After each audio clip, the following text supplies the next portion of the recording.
When I arrive earlier at my house, my wife was with another man. I kick his ass and kick the guy and my wife out of my house. Me and my wife met when we were around 10 years old. I proposed to her on Valentine's Day at a getaway weekend when we were 21, and the rest is history. We both make it work with money and our day-to-day lives, respectable jobs, nice well-kept home, no kids, nice circle of friends and cordial families. Everything was perfect in my mind. The infidelity began when I was going through her phone. I saw texts to a guy from her work. This wasn't any direct flirting, but was still odd and suggestive if you ask me. She'd say things like, "I've had such a long day at work," and he'd say they need relax together and so on. I admit I have a temper, and I was not about to let this happen.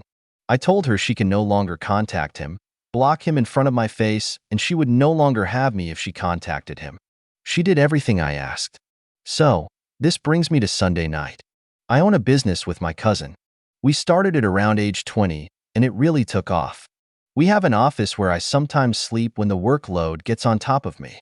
I usually order in and get the work in order, and if it's too late, I'll spend the night.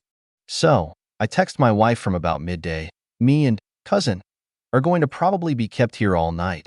I'll order in so you can eat without me and don't wait up. Love you." She responded minutes later telling me she was a bit sad she wasn't going to see me that night, but wished me well with my work and said she loves me too. All was good. Fast forward to later that night. I decide the work had taken enough of my weekend and that I wanted to see my wife, who I thought also wanted to see me. So around 7 p.m. I began making my way home. When I got home, I heard talking upstairs but couldn't make it out, so I went up where I saw my wife and the guy. I admit I didn't handle it the best I could have. I started by beating his ass as he tried to look man I'm sorry, me. I kicked him out of the house and sent him to walk home without his shoes. My wife was hysterical from the moment I walked in, and I came very close to getting physical with her also, but I didn't. Through all of this, she cried and cried, saying it was a stupid mistake, but by this point my concerns from the text messages were proved to be justified. I repeatedly told her save her breath, and I did not want to hear any of the idiotic explanations she had. I considered going back to the office, but I said no, f that, told her to get her stuff and stay wherever the f she could. I wanted her out of my sight.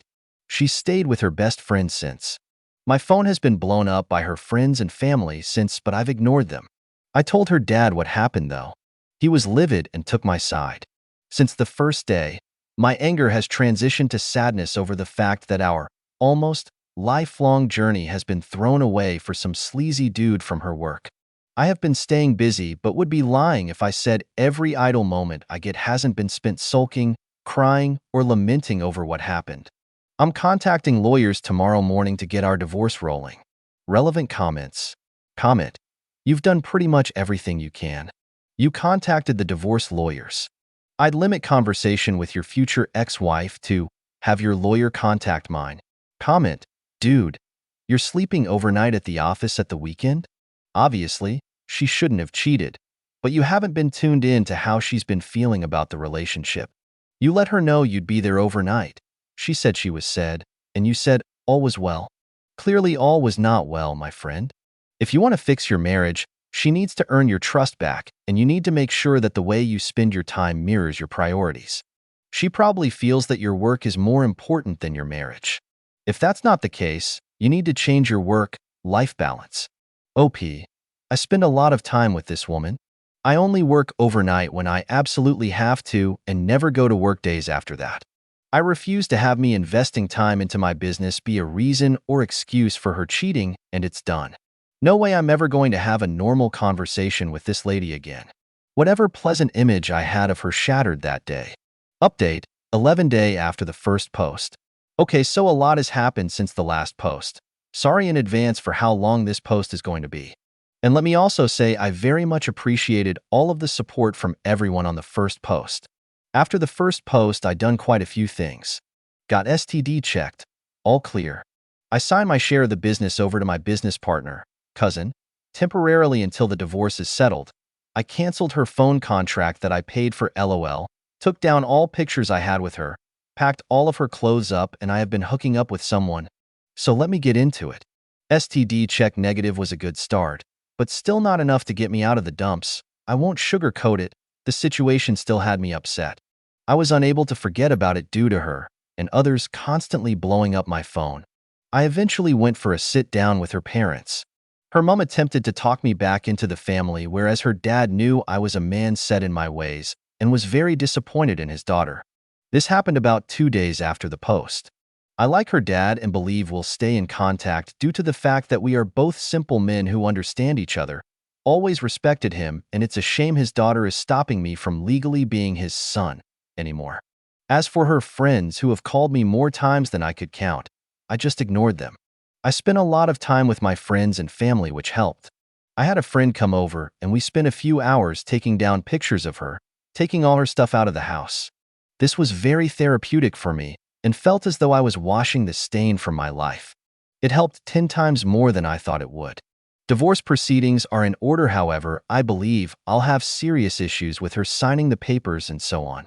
I already signed away my share of my company, so she doesn't get her cheating hands on that. I've gone complete no contact other than with lawyers, as you all suggested. I battled with the idea of using the man's wife as leverage in case he tried to press charges on me. I laid hands on him when I caught him in my home. In the end, I thought, why not, and messaged her on Facebook. She initially believed me, and then came back and said he told her that is a lie. All I had to do was show her the doorbell footage of him entering my front door and being sent away without his shoes, lol. I don't think he's happily married anymore. Now on to my next chapter.